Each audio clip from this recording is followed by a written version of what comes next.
Ghogha road Shivaji સર્કલના મફતનગરના રહેણાંકમાં વિદેશી દારૂનું વેચાણ થતું હોવાની બાતમીના આધારે લોકલ ક્રાઇમ બ્રાન્ચે રેડ કરી વિદેશી દારૂના જથ્થા સાથે એક ઈસમને ઝડપી લીધો, એક ફરાર।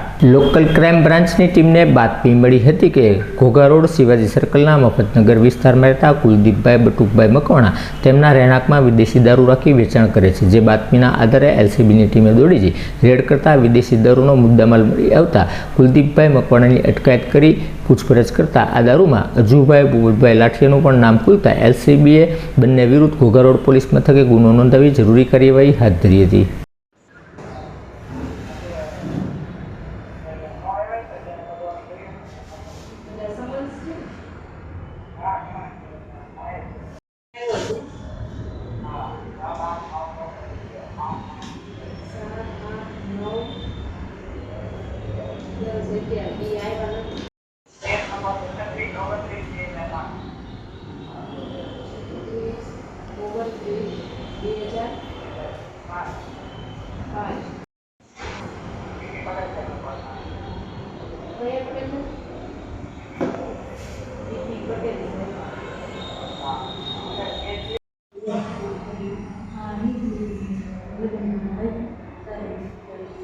Okay.